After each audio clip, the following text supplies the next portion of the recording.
buenos días a todos. Queremos darles la más cordial bienvenida a este nuevo seminario organizado por el Centro Latinoamericano de Política Económica y Social, CLAPES UC. El seminario del día de hoy se titula Confianza perdida o extraviada. Queremos saludar y agradecer a la presencia de los expositores el día de hoy. Claudio Homan, ingeniero de la Universidad Católica y consultor; Pilar Sordo, psicóloga de la Universidad Diego Portales y escritora; y Eduardo Valenzuela, sociólogo de la Universidad Católica y decano de la Facultad de Ciencias Sociales de esta casa de estudios. A continuación, y sin más introducción, le dirigirá unas palabras el director de CLAPES UC, Felipe Larraín.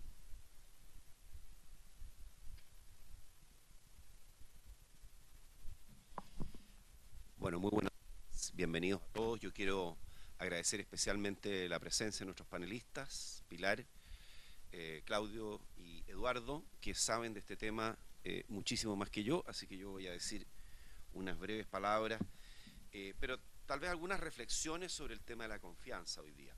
Bueno, confianza es un pilar fundamental para nuestro desarrollo y el buen funcionamiento de una sociedad. Es uno de nuestros recursos morales más importantes. Es la capacidad de abrirse y optar por cooperar con otros en pos de un beneficio o bien común. La confianza se da en muy distintas esferas o ámbitos.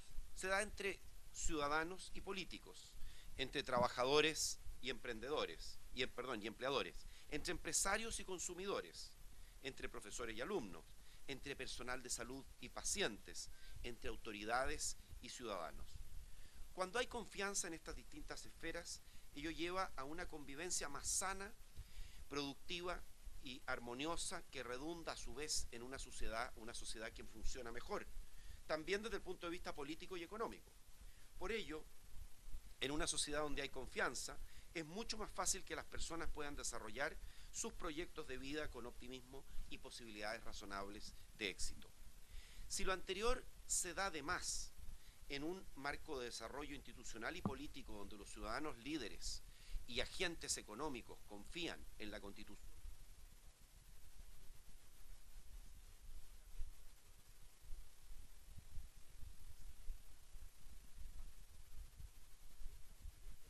en un ambiente favorable para el desarrollo de emprendimientos, proyectos de inversión, proyectos culturales, asociaciones familiares y organizaciones profesionales y sociales de diversa escala. Confianza es un bien público que mueve a las sociedades hacia el intercambio y la producción. Pero además de lo ya señalado, la confianza permite cohesión social, el fortalecimiento del espíritu de equipo, valor patriótico, civismo y solidaridad.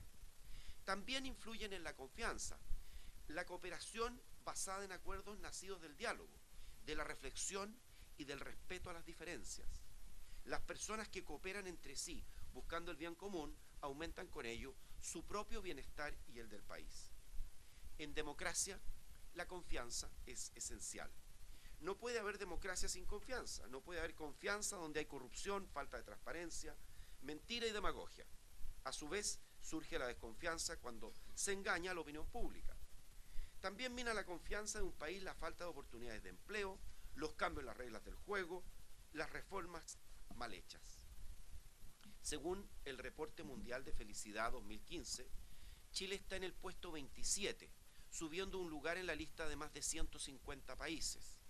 Pero a la vez, la encuesta mundial de valores 2010-2014 muestra que solo un 12% de los chilenos cree que se puede confiar en las personas, versus un 70% que prefiere ser precavido y cuidadoso con los demás.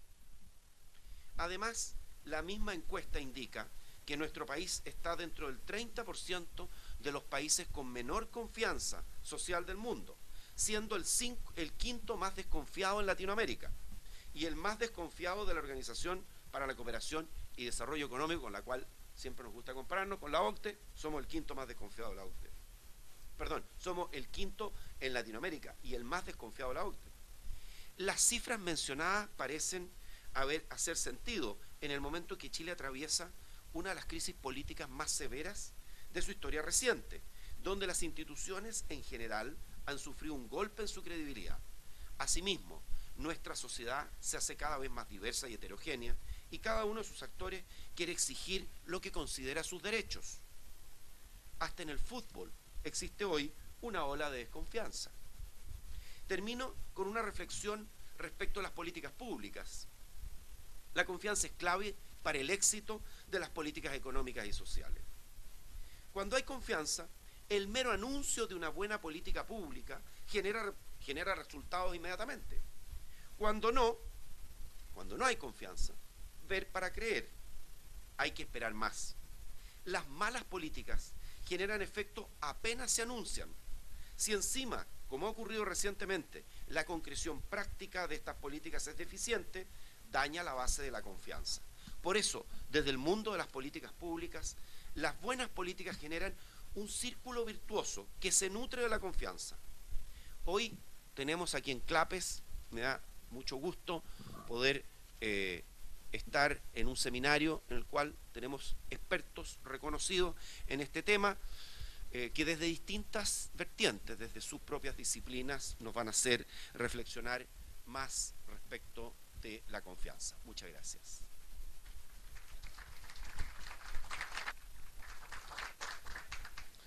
Agradecemos las palabras del director de Clapes UC, Felipe Larraín, y a continuación presentamos al decano de la Facultad de Ciencias Sociales de esta universidad, don Eduardo Valenzuela.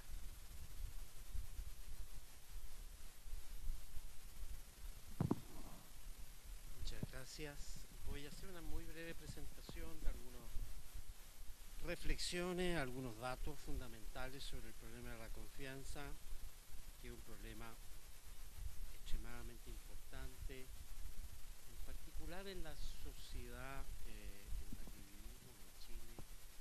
Quiero decir primero qué es la confianza y quiero subrayar como tres características principales. En primer lugar, la confianza es una expectativa que tenemos respecto de la conducta de otros y por ende la confianza se da en el marco de una relación social y por eso interesa de un modo particular a los sociólogos. Es una relación social en general respecto de los acontecimientos naturales, no hablamos de confianza, pero sí respecto de lo que otros hacen. Segundo, la confianza es una expectativa que implica un cierto riesgo, o sea, implica que yo coloco algún interés mío en manos de otro. Y eso es lo que distingue a la confianza de la mera esperanza. Es una expectativa entonces bien precisa, bien particular. Hay algo de lo mío que yo deposito y dejo en manos de otro. En cambio, la esperanza es simplemente una expectativa general en la cual yo no estoy implicado. ¿Ah? Yo espero que a Chile le vaya bien en la próxima Copa América, pero me imagino que Sampaoli confía en sus jugadores. Hay algo que se juega él en el hecho de que a Chile le vaya bien, mucho más que lo que yo me juego en eso. Entonces hay que distinguir la confianza de la esperanza. Y tercero, la confianza es una expectativa que presupone siempre un déficit de información. Es decir, es una expectativa que yo hago respecto de qué va a hacer otro y de la cual nunca estoy totalmente seguro. Si estuviera seguro, no necesito confiar en él. La confianza implica que hay un punto, aunque sea mínimo, en el cual hay incertidumbre, inseguridad, incerteza, incluso respecto de las personas que uno conoce, ¿no es cierto? Si uno necesita confianza en esa medida. Y quizás que nunca me ha fallado, porque lo conozco, tengo una experiencia larga, porque, en fin, puede eventualmente fallar. Entonces, ese déficit de información es fundamental en la confianza, para confiar. Si no, no hubiera ninguna necesidad de confiar. Entonces, este es como el contexto teórico básico a través del cual nosotros definimos esta relación particular que llamamos confianza. Como ustedes pueden ver, la confianza tiene que ver básicamente con nuestra capacidad de depender de otros, ¿eh? Y por ende funda relaciones de interdependencia. confidencia, de cooperación, de colaboración. Nosotros necesitamos constantemente que otros hagan cosas por nosotros mismos, que nosotros no podemos hacer por nosotros. Y por ende, parte de nuestros intereses, lo que nosotros queremos que suceda, depende de otros. Y precisamente por eso es que necesitamos confiar. Si cada cual pudiera perseguir enteramente su propio interés, y si su propio interés dependiera solo de sí mismo, bueno, la confianza haría lo mismo, ¿ah? Pero no es así.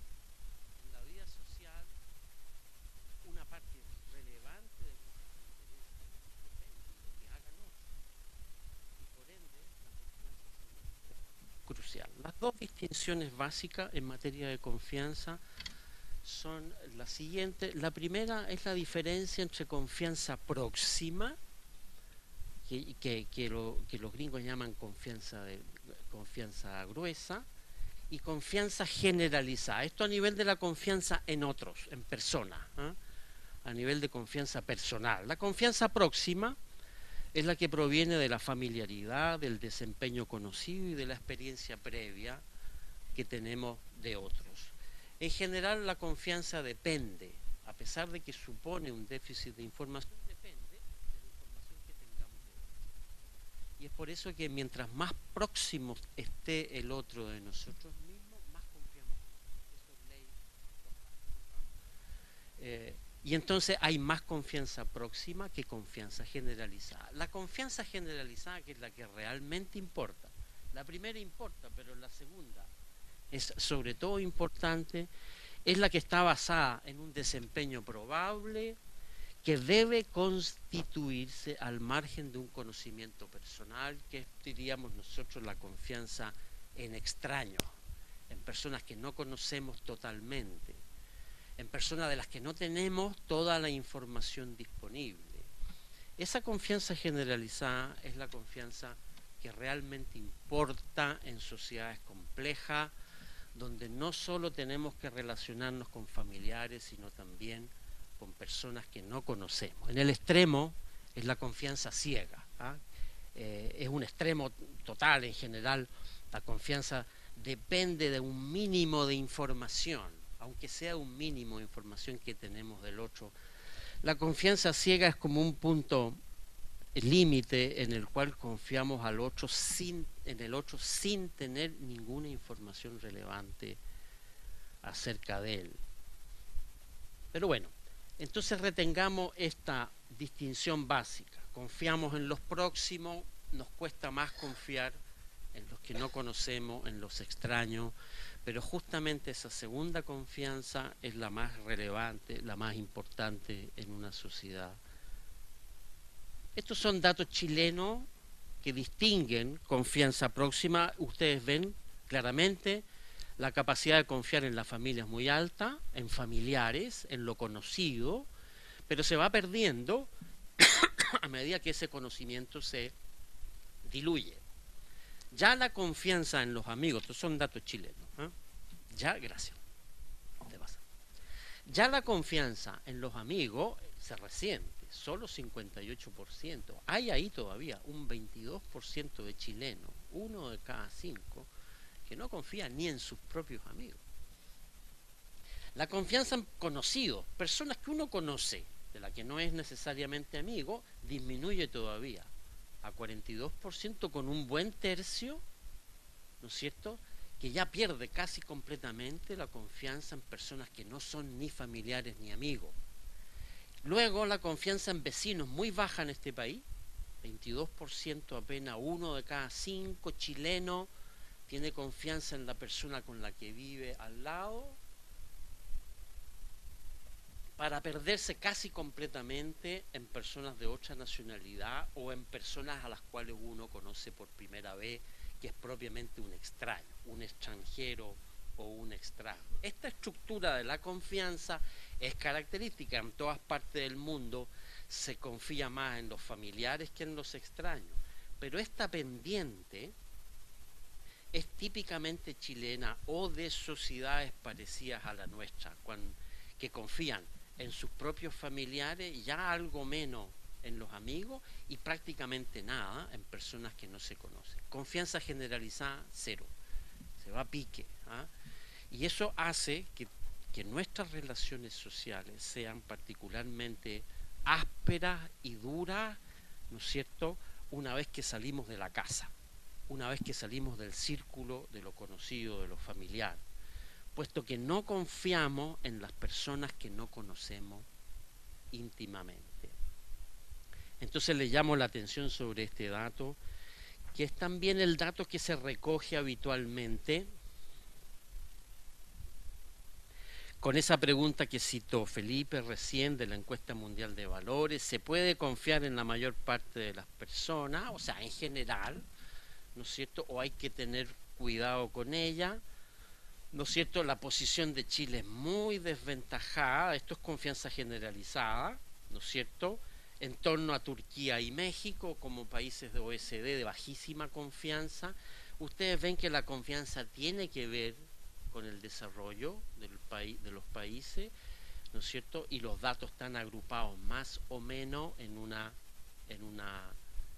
relación lineal, ¿no es cierto?, a mayor nivel de desarrollo, mayor confianza. Sin embargo, esta distancia entre Chile y Noruega, por decir así, en términos de confianza, no es una distancia demasiado amplia respecto de la distancia en términos de ingreso per cápita. No es que el ingreso per cápita haga subir automáticamente el nivel de confianza, ¿no es cierto?, y probablemente países como los nuestros, que parten con muy poca confianza generalizada, van a tener inconvenientes también en producir desarrollo, ¿eh? En producir desarrollo.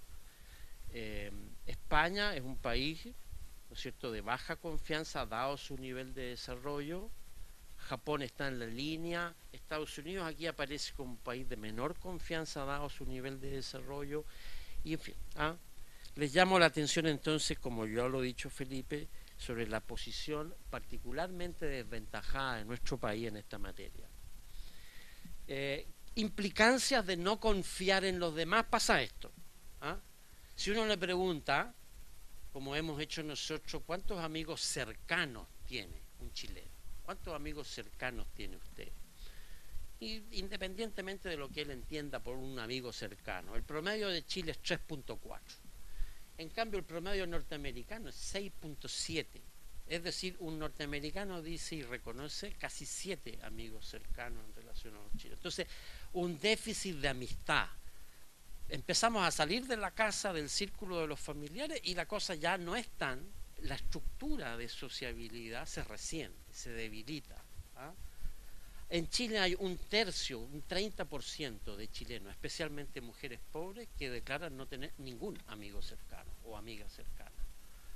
Es decir, están privados de un vínculo que es un vínculo necesario para la vida, ¿no? Y es un recurso fundamental para la vida, la amistad.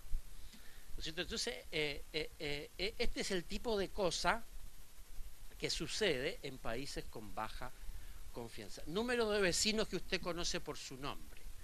Chile promedio 5.6 y en el estrato alto ese promedio baja a 2 o 2,3. ¿Ah? Se invierte en términos socioeconómicos. En Estados Unidos puede llegar a 11. Sabemos que Estados Unidos es un país donde la vecindad y la relación vecinal es una relación especialmente fuerte y consistente. Puede estar sobredimensionado respecto de la norma OECD, pero otra vez uno ve cómo la falta de confianza se paga. ¿Eh? Número de asociaciones por persona, 0.56. Eso significa que hay que encontrar 2 chilenos, más o menos, para encontrar a uno de ellos asociado. O sea, que pertenece, que es miembro de alguna cosa. ¿Ah? Un grupo religioso, un grupo deportivo, bombero, lo que usted quiera. 0.56. Un norteamericano declara 1,64. Es decir, casi 2 asociaciones por persona, en adultos, claro, mayores de 18 años. ¿Ah? En fin, ¿no es cierto? Ustedes ven cómo esto tiene consecuencias sobre la estructura de la sociabilidad que generamos. ¿Ah? Esto es puro déficit de confianza. ¿Ah? Falta de relaciones de amistad significativas, las relaciones vecinales no son buenas, la capacidad de asociarnos con personas que no conocemos, porque eso es lo que sucede en un grupo, en una asociación, nos juntamos con gente que eventualmente no sabemos, a veces ni siquiera cómo se llama, y hacemos cosas juntos, ¿no es cierto? Eso se resiente. ¿Ah? Prefiero estar con gente que conozco antes que conocer gente nueva. 2/3 de los chilenos declara que le gusta permanecer entre conocidos. ¿Ah? También la desconfianza genera eso. ¿Ah? Genera una cierta tendencia, una cierta disposición a permanecer entre conocidos. ¿Ah? Me gusta estar con las personas que es lo que me pasa a mí. ¿Ah? En cambio, conocer gente nueva me da lata. ¿Ah? Pero bueno, los jóvenes esto es más bajo, ¿no es cierto? Pero con la edad esto se acentúa y ya uno no quiere conocer a nadie más en la vida. ¿Ah? Bueno, pero es un dato muy alto, ¿ah? Una tendencia, una disposición cultural a permanecer entre conocidos. Voy a decir algo sobre confianza institucional, simplemente. La confianza institucional nosotros la estudiamos a partir de esto que llamamos el confidence gap, que es un estudio famoso en sociología de los años 70, que muestra cómo cayó simultáneamente o casi simultáneamente la confianza en todas las instituciones. ¿Ah? Entonces, se vivía con un nivel de confianza relativamente alto en las instituciones políticas, religiosas, en fin, y de pronto cae en torno a los años 70 en los países desarrollados, cae más o menos, en Estados Unidos se habla de una caída importante después de la guerra de Vietnam, en fin. ¿Ah? ¿Por qué? Y hay dos explicaciones de por qué las instituciones en el mundo en que vivimos, ¿no es cierto?, ya no gozan de la confianza que alguna vez tuvieron. Y en general operan bajo niveles de confianza bajos, ¿eh? Relativamente bajos. Todas las instituciones, no es que una más que otra, pero en general todas. ¿Por qué? Porque hay encapsulamiento, distancia respecto de la gente. Esta es la explicación habitual. Las instituciones se alejan de las personas, por ende la gente no conoce ni lo que hacen o siente que su proximidad se ha perdido, en fin. Mientras más lejos, menos confianza. Y es probable que las instituciones en sociedades complejas se hayan en cierto modo alejado de las personas. La otra explicación que a mí me convence más es al revés, que las instituciones se han acercado en cierto modo a las personas, que hay mucha más información que antes respecto de ella, que los requisitos de transparencia son de doble filo, porque las instituciones se vuelven más transparentes, pero cuando uno se vuelve más transparente muestra no solo lo bueno sino lo malo, ¿no es cierto? Es como en una casa, si uno muestra toda la casa tiene que mostrar el lavadero y la cocina, en fin, ¿no es cierto? Y en ese el papel de los medios de comunicación es crucial, ¿no? Entonces hay mucha gente que piensa que las crisis de confianza en las instituciones tiene que ver precisamente con esto de que los medios, ¿no es cierto?, transparentan excesivamente lo que antes era secreto, relativamente oculto, no revelado, en fin. Entonces hay explicaciones diferentes para esta crisis.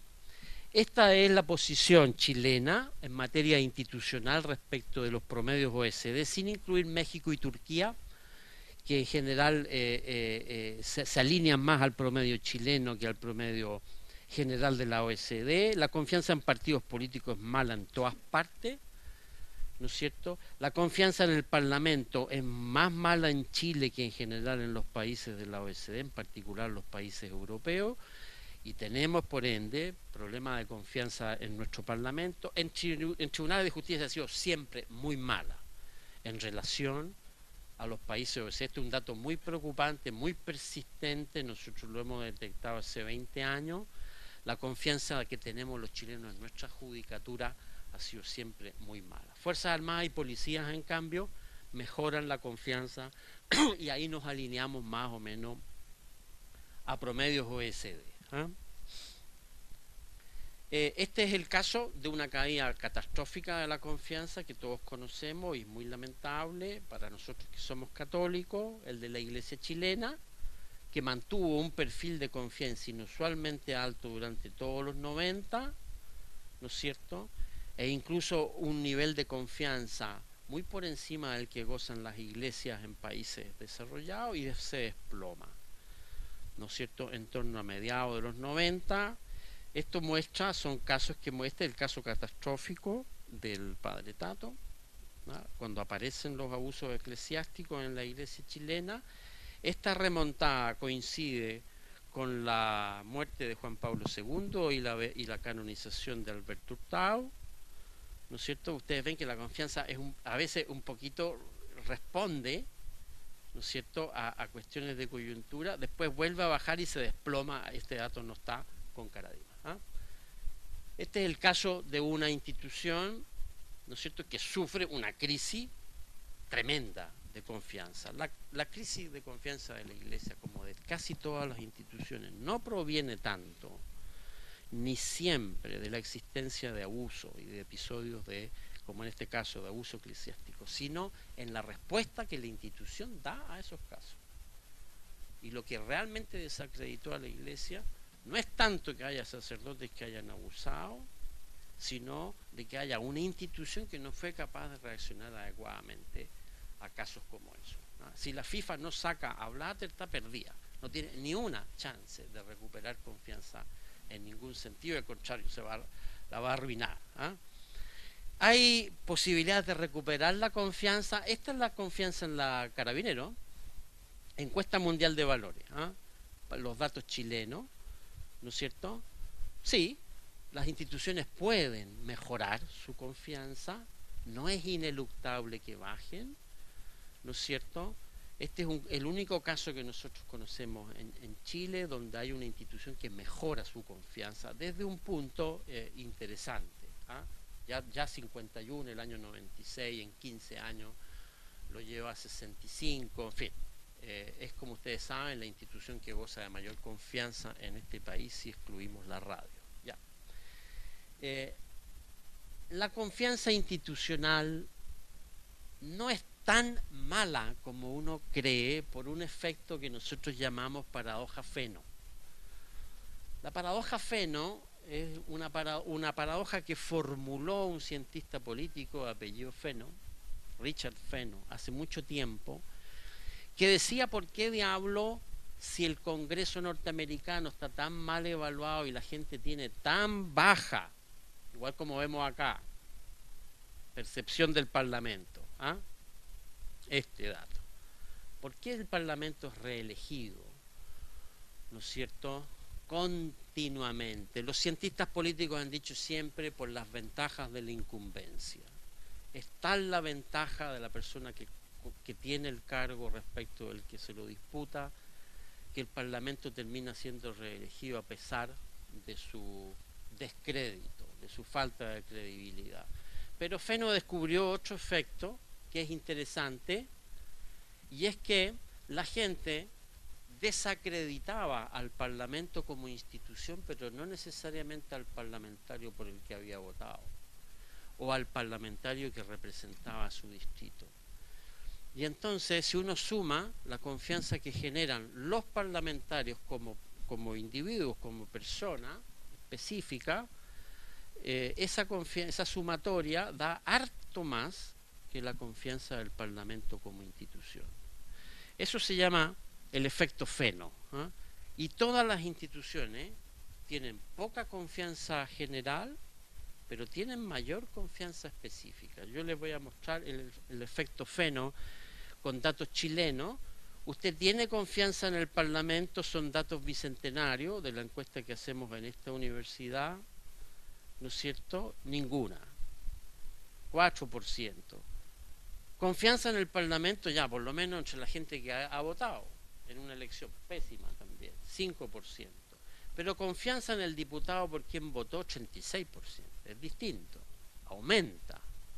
Y si uno suma la confianza que tiene la gente en el diputado por el que vota y en todos los diputados por lo que la gente votó, bueno, el Parlamento goza un poquito más de confianza de la que uno cree.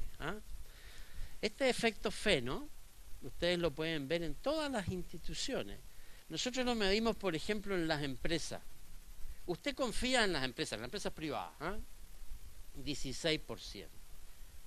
¿No es cierto? ¿Y cuál es la confianza de las personas que trabajan en una empresa? No todos trabajan en una empresa. Re mala también, 20%. Pero ¿cuál es su confianza en la empresa en la cual usted trabaja? 73%. Distinto. Eso es un efecto feno. En el caso de las casas comerciales lo mismo, ¿no? Muy baja confianza general, pero confianza en la multitienda en la cual usted tiene su tarjeta, va y sube a 41. En los bancos, ninguna. Gente que tiene cuenta corriente, vale decir que utiliza el sistema bancario, uno podría decir mejora un poquito, a 15%, de 9 a 15%. Pero confianza en el banco en el cual usted tiene su cuenta corriente, en su banco, sube a 63%. Entonces, lo que quiero decir es que por efecto feno, las instituciones gozan un poco más de confianza de la que uno cree. No confianza general, pero confianza específica. En general, las instituciones económicas, ¿no es cierto?, tienen un efecto feno fuerte. Fuerte. Si estas son las razones entre confianza general y confianza específica. La política vive prácticamente del efecto feno. O sea, está totalmente desacreditada a nivel general, y toda su confianza la saca de la gente específica. Por eso que las razones son tan altas. Las instituciones económicas tienen un efecto feno muy fuerte también. Tienen mayor confianza general, pero también dependen mucho de la confianza particular que la gente deposita en ellas. En cambio, las instituciones simbólicas de la sociedad, iglesias, universidades, tienen poco efecto feno, viven todavía más de la confianza general.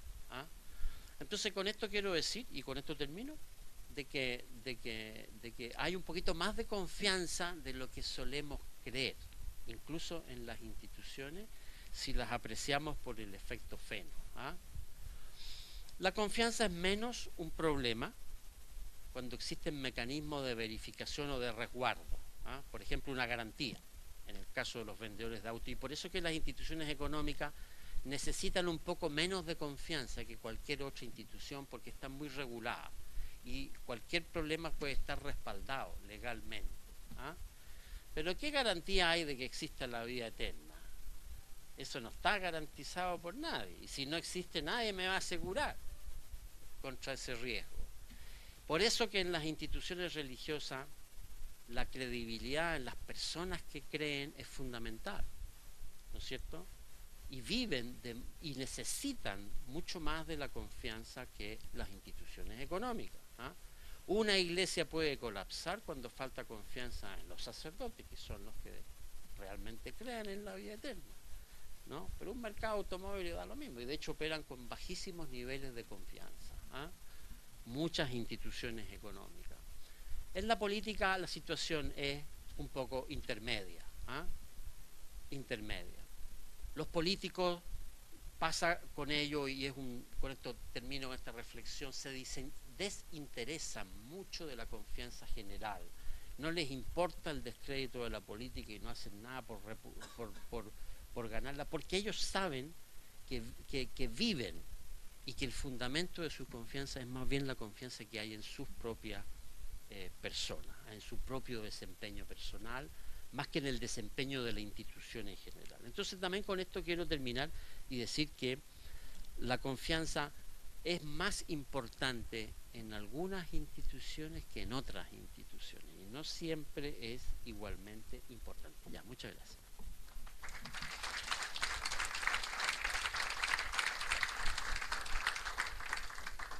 Agradecemos la intervención del decano de la Facultad de Ciencias Sociales, don Eduardo Valenzuela, y a continuación presentamos a don Claudio Homan.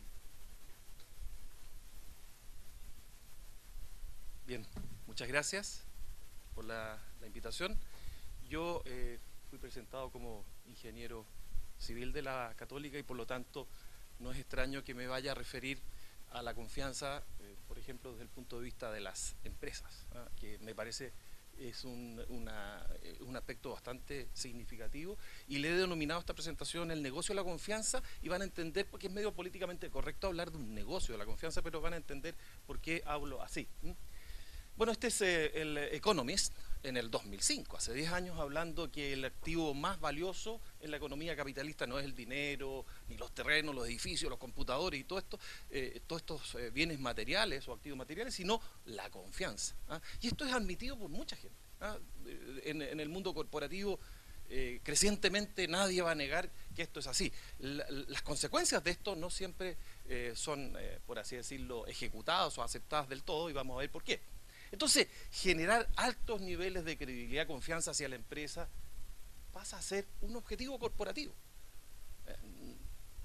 De nuevo, declararlo es fácil, hacerlo así es mucho más difícil, y eso es lo que se prueba.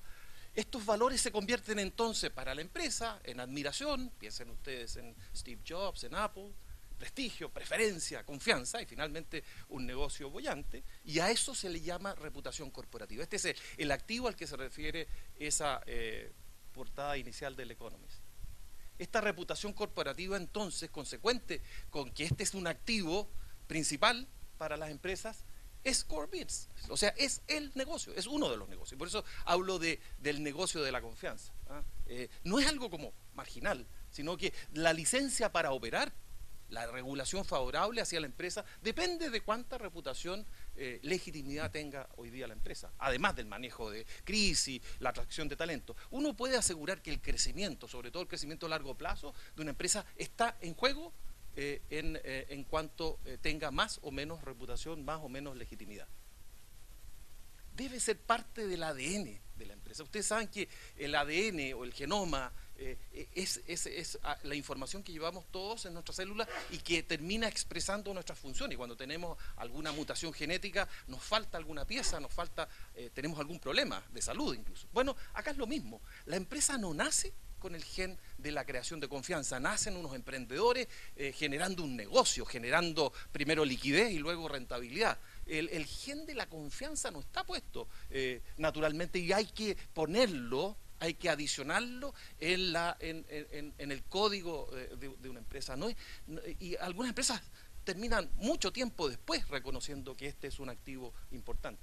Entonces, a esa obsesión de la rentabilidad que tienen todas las empresas, porque si no la tienen, y destaco la palabra obsesión, porque el gerente de finanzas es un tipo obsesivo. Cualquiera que haya trabajado en una compañía, y sobre todo una grande, la obsesión de la gerencia de finanzas es algo espectacular. Está controlando el presupuesto en forma permanente. ¿Por qué? Porque hay que pagar los sueldos a fin de mes. Y si no hay plata para pagarle a 8.000, 10.000 personas en una empresa grande, caramba, hay un problema enorme. Entonces hay una obsesión de la rentabilidad. Y entonces ahora hay que añadirle la obsesión de la confianza, porque si no la licencia para operar se acaba. Podría el negocio no seguir, o el costo de inaugurar una nueva planta, de construir una nueva planta en algún lugar, se eleva tanto que no se puede seguir creciendo. Esta es una cita de Warren Buffett que algunos deben conocer, pero a mí me encanta, porque él dice: si ustedes le hacen perder dinero a la compañía por malas decisiones, yo lo puedo entender, pero si le hacen perder su reputación, no tendré contemplación. Este hombre se dedica, y es uno de los más exitosos en el mundo, al negocio de las finanzas. Por cierto, para él es clave que la reputación de su negocio esté en lo más alto, lo más alto. Él es reconocido como un hombre que le ha apuntado muy bien a las inversiones, y cuando pierda esa reputación, obviamente pierde el negocio. Nosotros venimos exactamente de la cultura inversa. Si ustedes le hacen perder reputación a la compañía por malas prácticas o fallas, yo lo entiendo, sí, claro, y arreglamos la cosa en el camino. Pero si le hacen perder dinero, se va a la compañía, no tendré contemplación. Ese es el ethos en el que nos movemos. Si uno lo pone de esta manera, para hablar de activos, en el lenguaje de activos y pasivos, este es un stock de prestigio y credibilidad que una estrategia reputacional maximiza, o sea, lo llena. Esta cuenta corriente está llena porque tengo una buena estrategia reputacional. De vez en cuando sobrevendrá una crisis, y la idea es que esto no se quede sin nada, porque no puedo hacer frente a las obligaciones de la compañía, los permisos, la licencia para operar, y debería quedar algo en esta cuenta corriente de reputación y confianza. Este es un activo entonces que requiere ser gestionado, como todos los otros activos que gestionan las compañías. No hay ninguna diferencia. Sí, hay algunas. Tiene un comportamiento súper extraño. Es relacional, como decía Eduardo antes. Es decir, esto no está instalado primero en la mente de las personas allá afuera de la compañía.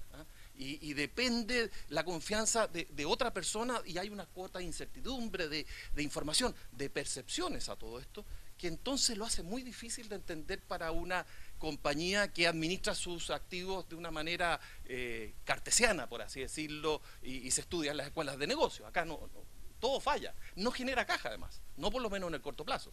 Es decir, solamente cuando la compañía se vende es que la reputación es valorada, hay un upside que se asocia a esa reputación. Se resiste a ser contabilizado y parametrizado. No hay nada más difícil que saber cuánta reputación tiene una compañía. La verdad es que yo he llegado a la conclusión de varios años de estar que ni vale la pena hacer ese esfuerzo, porque la verdad, ¿cómo te comparas tú si tú eres una compañía que es distinta, que actúa en otra industria? Muy difícil de contabilizar. Entonces el gerente a cargo no tiene información para llegar al directorio y decir, mire que estamos bien.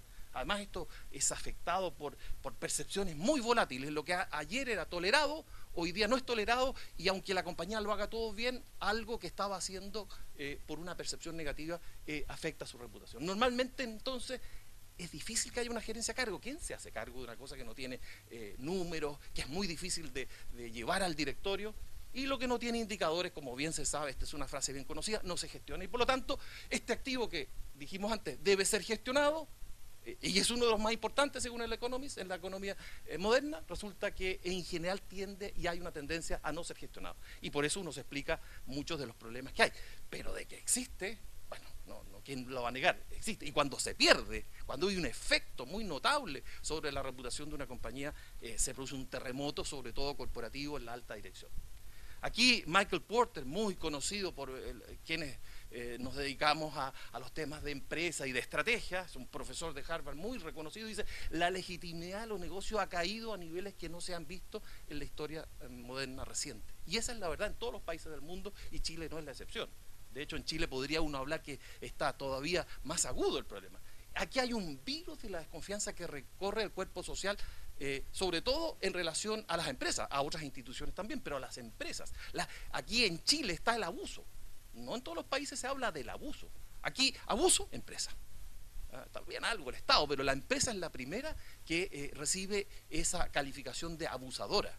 Y hay razones también para entender que eso es lo que pasa. Aquí estamos en un escenario extremadamente propicio para que opere la ley de Murphy a sus anchas. Y esa ley dice, como recordarán, si algo puede salir mal, va a salir mal. Así que ojo, aquí no estamos en algo que estemos tranquilos un poco a cuenta de lo que decía el profesor antes, que bueno, oye, podemos tener mal, pero como yo soy una empresa individual que me acerco bien a mis clientes, no tengo problema.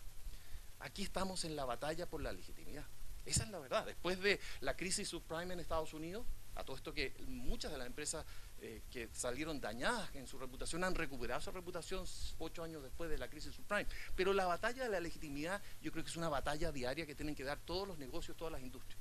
Entonces, dado todo esto, dijimos que este es un activo muy importante, que es difícil de gestionar. ¿Cómo se crea, se gesta la confianza en las empresas? Ahí están las máquinas tratando de armar el edificio de la confianza. El paradigma vigente, este es el que todos los gerentes, los directorios creen que es el que está rigiendo, es que la confianza en la compañía y su reputación son generadas por el negocio, o sea, por los productos y servicios que ofrece la compañía. Es un derivado de su producto de la operación. Si yo hago buenos servicios, si yo hago la iPhone, bueno, entonces yo no tengo nada más que hacer, pues es un producto extremadamente bien reputado. Esto está obsoleto. Eso lo sostengo. O sea, dejó de ser cierto. Fue cierto hasta la década pasada quizás, y parte de ese paradigma sigue siendo cierto, pero la verdad es que está completamente obsoleto. Bajo este paradigma no es necesaria una estrategia reputacional. ¿Para qué? Pues si los productos y servicios que hago, que son fantásticos, llenan esa cuenta corriente reputacional. La cultura de excelencia operacional domina. Eso es todo lo que yo necesito en una compañía. Lo bien que lo hacemos es suficiente, y por supuesto el gerente es un manager, el mejor de todos, ojalá, con un estupendo MBA y no un comunicador. Algunas veces ni siquiera comunica nada, ni siquiera conocemos su nombre, aunque puede ser un gerente que nos alimenta todos los días en nuestras casas, produce productos alimenticios, pero ni siquiera lo conocemos. El que habla acá es el negocio, marketing, la FECU, cada 3 meses, la memoria anual, que casi nadie lee, por cierto, el reporte de sustentabilidad, que leen algunos otros, pero tampoco muy leído, y los comunicados públicos, entrevistas en economía y negocios del gerente unas 2 o 3 veces al año. Así habla el negocio en este mundo mucho más complejo de sostener la legitimidad. El nuevo paradigma es muy simple, no tiene ninguna complicación, es simplemente que la confianza en la compañía y su reputación deben ser gestionadas como un objetivo corporativo. Y cuando pasa a ser un objetivo corporativo, entonces pasa a ser cotidiano. Todos los días estamos generando confianza de manera obsesiva. Porque si pasa a ser un objetivo corporativo, se comporta igual que la rentabilidad, se comporta igual que la liquidez. En este nuevo paradigma no solo importa el negocio o la operación, que es la base, por supuesto, de la empresa, y con eso nos pagamos todos cuando estamos en una empresa. La empresa también produce o destruye confianza, la empresa como una entidad. Valores y cultura corporativa entran en juego ahora.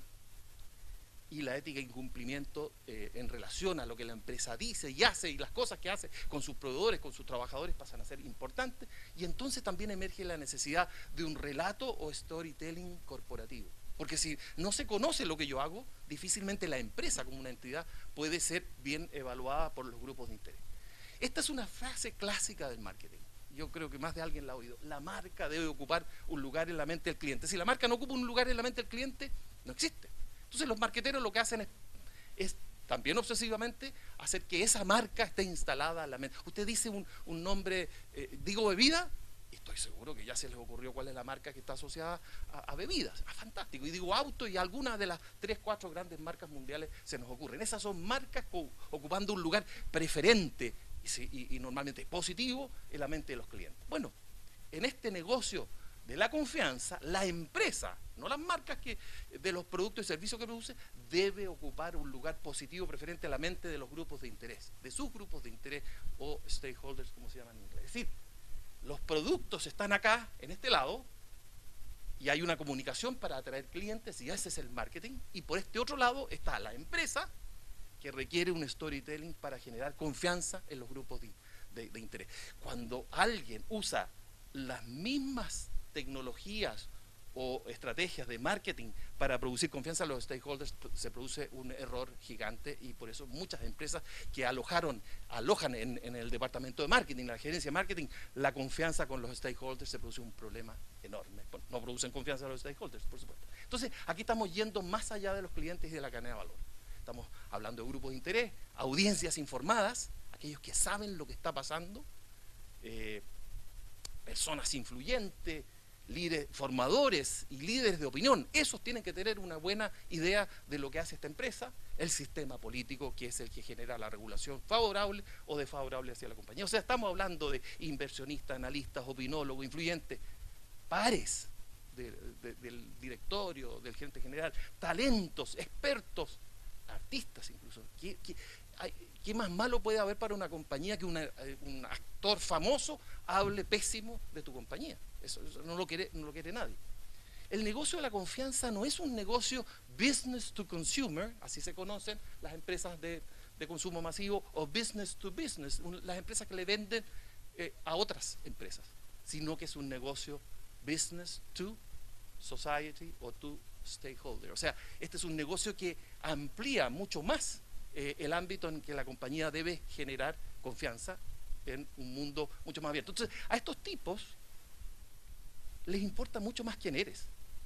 A los clientes les importa mucho lo que haces, qué tan bueno es tu producto o servicio. A los grupos de interés les importa ese quién eres, se interesan en la empresa, sus dueños, en Chile sobre todo, porque Chile tiene un escenario de empresas que tienen dueños, un país donde las empresas son mucho menos públicas en el sentido de que los dueños son una enorme cantidad de ciudadanos, sino que los dueños y el gerente general, ¿qué hacen estos? En Chile se fijan en los controladores, y hay medios que están todos los días cubriendo lo que hacen estos controladores.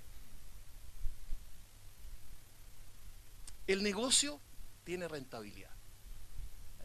Se dirá coloquialmente, oye, este negocio es re bueno, es rentable, ¿no? La empresa que tiene reputación, tiene prestigio y legitimidad social, y eso es lo que debe buscar. Y ahí están los dos negocios, el negocio base, el negocio de la operación, y lo que yo digo, el negocio de la confianza. Ahora bien, el riesgo reputacional, fíjense ustedes, es hoy mayor que el riesgo operacional. El riesgo operacional, que es el riesgo del negocio, la competencia, este pasó un test tremendo en el 2010 en el terremoto. Meses después del terremoto, casi todas las empresas, si no todas las empresas, estaban operando normalmente en Chile. En cambio, mientras ocurría eso, el riesgo reputacional ha seguido creciendo y es hoy uno de los principales riesgos. De hecho, en este estudio de Deloitte del año pasado, un 87% de los ejecutivos que respondieron a una encuesta, y son varios miles, dijeron que este es el riesgo principal que están enfrentando las empresas, y un 57% dice que va a estar asignando mayores recursos y mayor foco a este riesgo. Ahora, la pregunta es si este riesgo está creciendo, y en Chile obviamente que está creciendo, el país del abuso de las empresas. ¿Qué están haciendo las empresas en Chile? Esa es la pregunta. Lo pongo chiquitito, poco, porque no sea cosa que haya alguien que diga, que crea que es mucho, y mal que mal me dedico a esto, haciendo asesorías a empresas. El silencio no es buen negocio, y todavía en Chile tenemos una tendencia, las empresas tienen una tendencia al silencio, a refugiarse en la oficina. Lo dijo este profesor de Kellogg que vino hace un par de años acá a un seminario. Muchas empresas o industrias completas han perdido la habilidad de expresar el valor que crean para la sociedad, y si no dan a conocer, no logran instalar un valor que le crean a la sociedad, bueno, la gente tenderá a creer que son abusivas y que no hacen ningún bien a la sociedad. El caso de la industria bancaria y servicios financieros es particularmente dramático, lo dijo acá en Chile. Y yo añadiría a esa industria esta otra, las AFPs, es un caso, pero yo diría dramático, de brecha reputacional, es decir, de lo bien que lo hace una industria y de lo mal evaluada que está. Cuando alguien habla de robo legalizado de la AFP, y estos son carteles que están permanentemente instalados en las marchas en Chile, aquí hay una industria que tiene problemas, lo mismo que también las ISAPRES. Este es un paper del Harvard Business Review, y la pregunta me parece extraordinariamente atingente. ¿Está el silencio matando a tu empresa? El bajo perfil está obsoleto. Ya no es opción refugiarse en la oficina. La forma óptima de construir confianza, siguiendo un poco los lineamientos que expresaba Eduardo en la presentación anterior, es la conversación cara a cara. Esto de que me vean, porque entonces se produce confianza próxima. Lo que pasa es que no lo puedo hacer.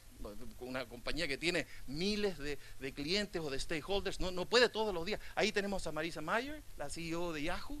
Ella se dedica bastante a hacer esto, y vean ustedes que no está detrás de un podio como en mi caso, está ahí ante una audiencia con una proximidad muy importante. Aquí nada se interpone entre la empresa y sus stakeholders. El problema es que esto no se puede hacer con tanta frecuencia, pero es que tampoco es que no se deba hacer nunca. Y los gerentes en Chile en general tienden a ser muy renuentes a hacer esto. El rol del CEO en la generación de confianza, si ustedes me preguntan quién es un tipo importante para generar confianza, es el gerente general. Es el vocero y a la vez el mensaje. Cuando es vocero es mensaje. Si fuera, digamos, teñido de pelo, de un color raro, ese mensaje sería raro, te fijas, extraño. Pero es un vocero y un mensaje. Y él resume muy bien, o debe resumir muy bien, los valores, la propuesta de la compañía. Aquí tenemos el ejemplo de Steve Jobs igual a Apple. Este es el mejor ejemplo.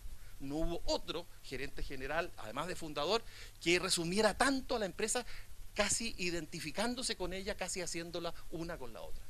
Este fue presencial, inspiracional, emocional. Realmente aquí hubo un vocero que fue extraordinariamente competente para generar confianza hacia Apple. Entonces el CEO o el gerente de este milenio, de esta época, tiene que ser un Chief Storytelling Officer, o sea, alguien que es capaz de relatar las cosas que hace su compañía. Tiene que ser un keynote speaker, lo tienen que invitar a todas las reuniones, a todas las conferencias, a todos los seminarios donde se habla el tema de su industria, y un inspirador de confianza. Aquí tenemos el caso de Jeff Bezos, que es el fundador y CEO de Amazon. Y bueno, a mí me parece que esta es una disociación extremadamente peligrosa.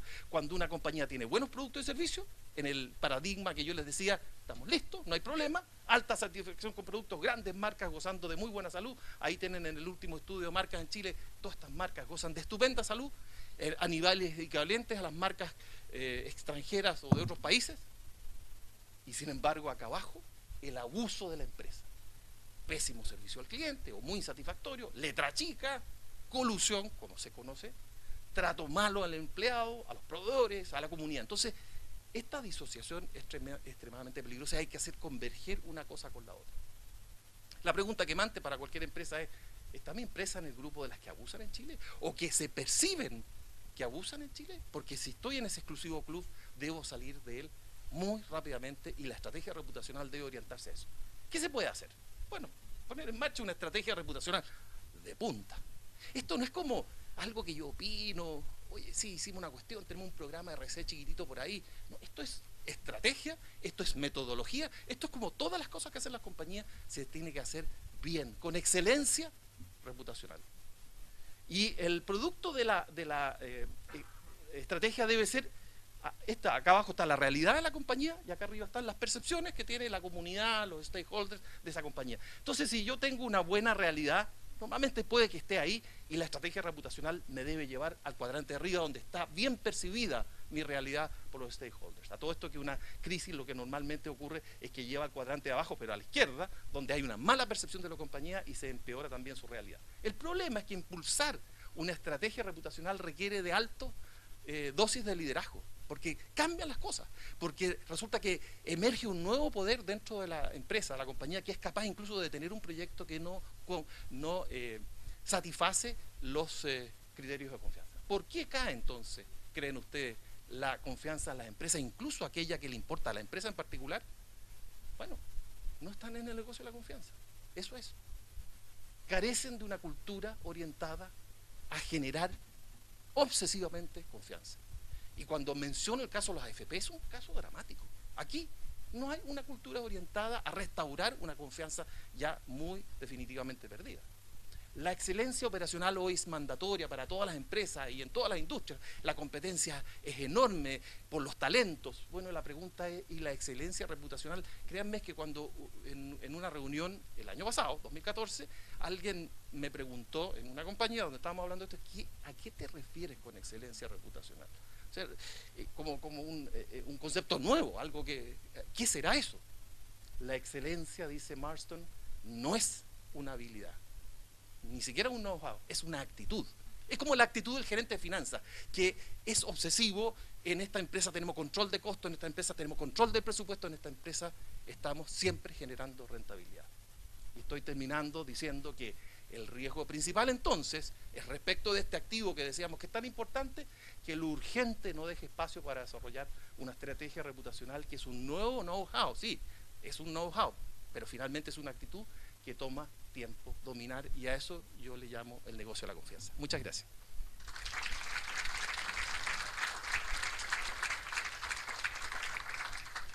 Muchas gracias a Claudio Homan por su intervención, y a continuación presentamos a Pilar Sordo.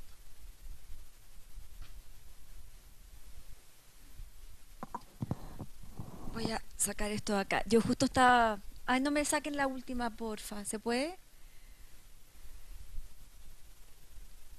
Al final. Esa. Justo mientras hablaban los dos, estaba pensando en este ejercicio, que es un ejercicio que se hace mucho cuando uno estudia psicología, donde se colocan en dos personas y una tiene que lanzarse hacia atrás confiando en que la persona que va a estar detrás, en este caso este señor, va a sostener o a recogerme en el proceso de caída. Y ahí yo siento que se resume gran parte de lo que yo les quiero transmitir esta mañana en relación a este tema.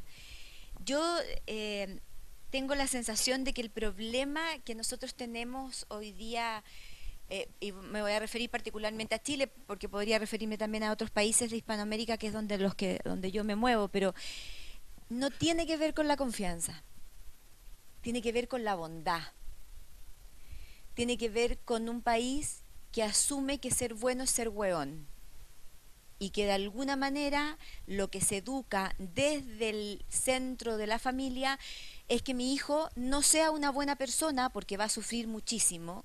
Lo que mi hijo tiene que ser es alguien astuto. Y por lo tanto, en la educación como madre, desde esa astucia, yo le enseño en primera instancia a desconfiar. De hecho, somos el único país que se mueve con un eslogan que cada vez que yo lo digo fuera de Chile, la gente se agarra la cabeza a dos manos diciéndome de dónde sale, que es que en la confianza está el peligro. Y ese es un eslogan que mueve nuestro país permanentemente en lo cotidiano. cuando se supone que uno nace en la vida para desarrollar, de acuerdo a lo que Erickson planteaba, apegos, sensaciones de sensación de pertenencia con respecto a ciertas cosas, nosotros como chilenos nacemos y nos decimos, no hables. Si te llaman de una empresa, ni cagando cuentes de dónde, porque se dispersa la energía, es mala suerte. Guárdate la información, porque además alguien te puede cagar como en el camino, porque el pan se quema en la puerta del horno, y así puedo estar hasta las 3 de la tarde dándoles frases que culturalmente están absolutamente legitimadas por todos nosotros, pero que no hacen otra cosa que enfatizar la desconfianza. Cuando se muere gente de no mucha edad, lo que nosotros tendemos a decir en Chile es, bueno, es que los buenos siempre parten antes. Yo digo, bueno, ¿y qué mierda con los que estamos aquí, digamos? O sea, objetivamente tendría que pedir a gritos que me mandaran a buscar si me considero una persona que intenta ser noble, pero resulta que los que estamos aquí, porque los buenos se fueron todos, los que estamos aquí somos personas malas, que estamos en trabajo de purificación y que una vez purificados nos vamos a ir, pero nos vamos a ir justo cuando empecemos a ser buenos. Entonces, en todo este trayecto somos un desastre en términos de generadores de confianza, donde permanentemente hemos llegado a desconfiar de esta gente buena, porque ¿cómo tan buena? Si no puede ser tan bueno. Si en algún momento vamos a echarle hilacha, porque objetivamente estamos esperando, y en eso los medios son expertos, de cómo hacen que alguien que funciona noblemente pise el palito para decir, ¿vieron? Y tuvo su día de furia, y tuvo su no sé qué, porque objetivamente estamos esperando que la gente saque esa parte negra para decir, efectivamente, no se puede confiar. Y eso no solamente es válido para las personas, sino que es válido para las instituciones también. Porque como existe una pésima prensa de la bondad, como un signo de estupidez, como, ay, qué buena que ella, y que eso es considerado, bordea lo estúpido, y donde objetivamente, si hay algo a lo cual nosotros pudimos haber venido a este mundo dentro de ciertas cosas, es aprender los códigos del amor. Resulta que en Chile no se puede decir eso. Somos uno de los pocos países donde la expresión amorosa está castigada permanentemente. Un niño no puede decir, si un adolescente tiene la osadía de decir que se lleva bien con sus padres y que le encanta salir con su viejo o con su vieja los fines de semana, el cabro es mamón, se ríe de él todo el colegio, lo castiga todo el mundo. Si un hombre dice públicamente que está enamorado de su mujer, el tipo es macabeo, o la cagá que se mandó en Monumental y la tiene que corregir a la brevedad posible. Si una mujer dice que está enamorada, está ciega porque no ha cachado nada todavía, pero ya se va a dar cuenta que todos los hombres son iguales. Entonces, objetivamente, tenemos todavía una generación de hombres, sobre todo sobre los 35 años, que no se atreven a decirse de que te quiero mucho, y se lo dicen cuando están borrachos, porque el puta que te quiero y somos amigos, no somos amigos, forma parte de la socialización permitida dentro de ese estándar. Entonces, si no hay espacios culturales, familiares, vinculares, donde yo puedo sacar esa bondad, si aquí hay alguien que intenta ser buena persona, yo intento ser buena persona, me podrá reconocer que tratar de ser buena persona es un trabajo de mierda, es agotador a morir, porque uno tiene que tratar de no ser prejuicioso, de tener la cabeza abierta, de ser solidario, de ser generoso, de ponerse en el lugar del otro, de confiar. Es una pega horrorosa. Y sin embargo, cuando alguien le pregunta a alguien cómo es el decir buena persona, es una de las últimas cosas que dice. Es mucho más cool decir yo soy inteligente. En realidad soy una persona pro, en realidad soy súper proactiva, me gusta reaccionar, soy un buen líder, me gusta el movimiento con la gente, pero si no, sabes que yo trato de ser noble. Ah, no, eso es poco consistente.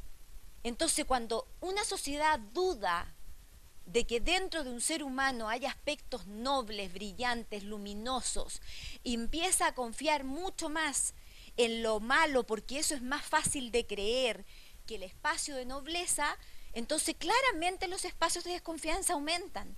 Porque yo, para poder generar confianza contigo, lo primero que tengo que hacer es acercarme, mirarte a los ojos, preguntarte, ¿cuál es tu nombre? ¿Cuál es tu nombre? Alfredo. Yo te digo que mi nombre es Pilar, y en ese momento, que no duró más de 10 segundos, se genera un espacio que abre un vínculo de confianza que a mí me permite que Alfredo tenga una opinión de mí porque me miró a los ojos y que yo tenga una opinión de él y que me debería producir el interés de seguir conversando con Alfredo para saber quién es y no solo qué hace. Pero cuando uno le pregunta a un chileno, ¿quién eres tú? Dice, yo soy ingeniero. No, pues si no eres ingeniero. O sea, ingeniero es lo que tú haces. Tú eres mucho más que ser ingeniero. Tú eres un ser humano que tiene tales y cuales condiciones en la vida y que decidió, producto de esas tales y cuales condiciones en la vida, ser ingeniero. Pero no eres ingeniero. Eso no es lo que a ti te debiera definir. Nosotros somos un país que no personifica a la gente. Nosotros no somos conocidos por quienes somos conocidos por lo que hacemos. Entonces el portero del edificio, el junior, la enfermera jefe, la secretaria de gerencia, el gerente general, la señorita que trae los sándwiches, y eso a la larga indudablemente que genera espacios de desconfianza, cuando yo no me sé los nombres de alguien. Y por eso, si alguien puede trabajar, que a lo mejor en clave lo podríamos hacer, que es cambiar el nombre de las malditas habilidades blandas, que hoy día son las únicas que importan, porque ya las habilidades técnicas son absolutamente copiables. Porque cuando uno dice habilidades blandas, uno habla de una cosa como inconsistente, que no tiene forma de nada, que no tiene estructura, y resulta que hoy día está más que probado que a uno lo contratan por tener habilidades técnicas y lo despiden por no tener blandas, digamos. Entonces ya pasaron a ser absolutamente importante la capacidad que esa persona tenga para escuchar, que tenga la sensibilidad, que tenga la educación. A mí lo que más me preocupa de todo esto es que tenemos una generación completa de chilenos y de chilenas que no tiene educación cívica, que no sabe que tiene que pararse frente a alguien mayor en una micro para darle el asiento. No se lo enseñó nadie, porque está todo el país tratando de comprar la tele negra delgadita para la Copa América, y por lo tanto no hay tiempo para enseñarle a un hijo a que tiene que tener la reverencia frente a un adulto. Cuando esas redes comunicacionales cotidianas, simples, se rompen, entonces nos empezamos a alejar. Usted somos uno de los pocos países donde los restaurantes no compartimos mesa. Yo quiero estar solo. Y dicen, perdón, ¿sabe que está todo ocupado? ¿Me podría sentar con usted? No, pero si allá hay otra mesa desocupada, pero yo quiero comer solo. O sea, en los patios de comida, si ustedes se dedican 2 minutos a observar, es alarmante cómo hacemos todo lo posible para llenar el espacio, cosa que nadie se me acerque. Nunca. Y no generar espacios de diálogo social tan simple como saludarse en un ascensor, que también somos uno de los pocos países que no lo hace, porque miramos el celular en un lugar donde se sabe que no hay señal. O sea, si está el nivel de escapismo, de tratar de conectarme con el otro, que agachamos la cabeza, o si no miramos los números como si no supiéramos que después del 4 viene el 5, que después del 5 viene... Yo no sé qué esperamos un día encontrar un 5.4, algo que diga, wow, cambió la numeración. ¿Por qué no saludamos al otro? Porque objetivamente hay una barrera corporal, psicológica, que está probada en esta cosa de que en la confianza está el peligro, que hace que evitemos el contacto. Por algo los call centers en Chile están absolutamente llenos de colombianos y ecuatorianos, porque esa gente no hay que capacitarla para que sea amable. Es amable naturalmente establece espacios de confianza. A los chilenos hay que capacitarlo para que sonrían, para que saluden, para que hablen. O sea, cuando Almacenes París capacita a los guardias, para que cuando uno entra a Almacenes París el tipo diga, bienvenido a París. Y cuando uno salga a Almacenes París el gallo diga, gracias por haber venido a París. Porque si el tipo no se le capacita, capaz que le diga, no volváis más desgraciado, entonces... Cuando esos vínculos o esa comunicación se rompe, yo siento que la crisis no está, creo que la confianza es una consecuencia de que nos estamos volviendo un país que no cree en la nobleza, que no cree en la ternura, que no cree en las buenas intenciones de la gente. Nosotros, en una de las investigaciones mías acerca de la felicidad, llegaba a descubrir que dentro de las 3 primeras cosas que los chilenos pensamos acerca de otro, siempre hay una intención de mala fe. Siempre lo consiguió por pituto, está recontrapitutado, no le va a robar, y cuál es la intención que tiene para acá, y cómo va a ser tan noble esta cuestión tiene que tener algo oculto, aquí esto me huele raro. Siempre va a haber un acto que suponga que hay algo oscuro con respecto al otro. Y ahí yo siento que de verdad el tema...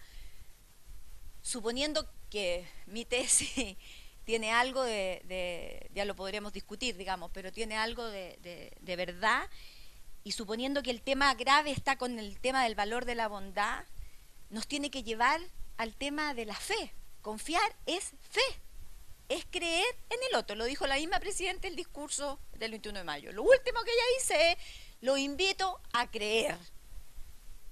¿En qué? Porque objetivamente nosotros hoy no estamos creyendo en nada.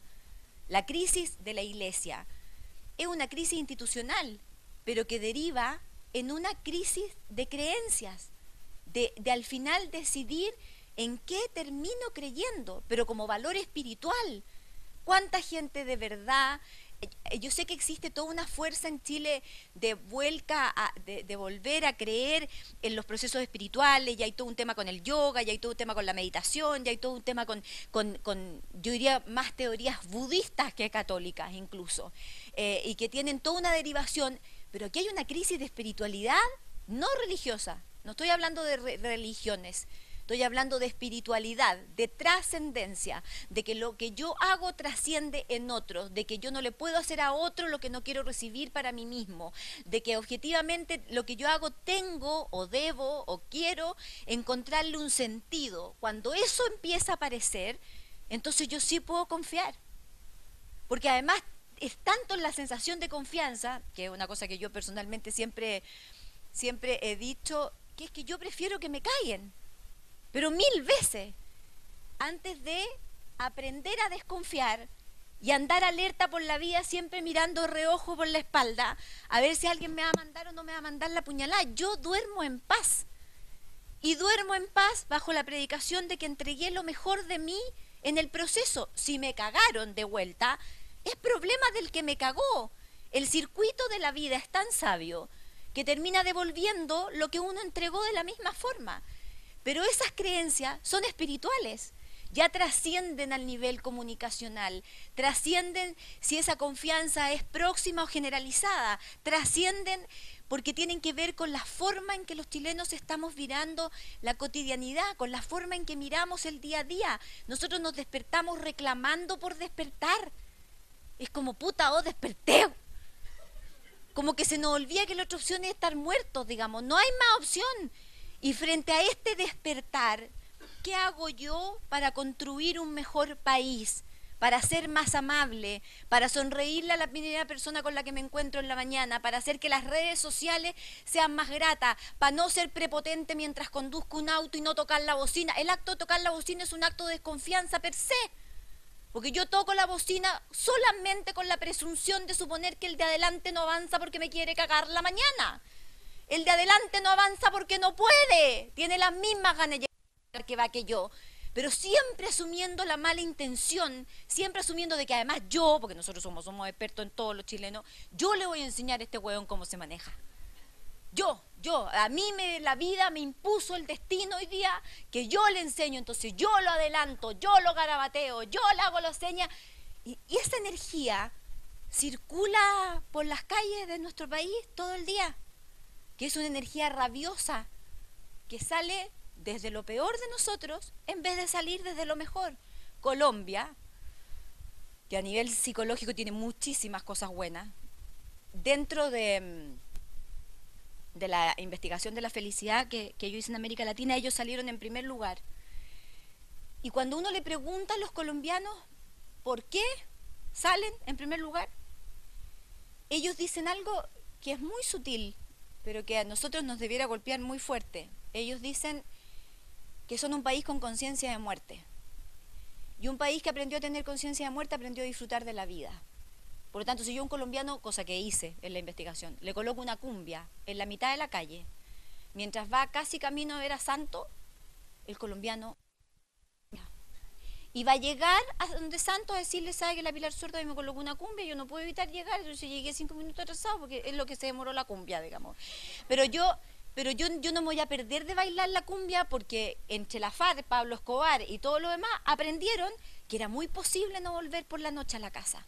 Por lo tanto había que disfrutar del día y el día había que hacerlo grato.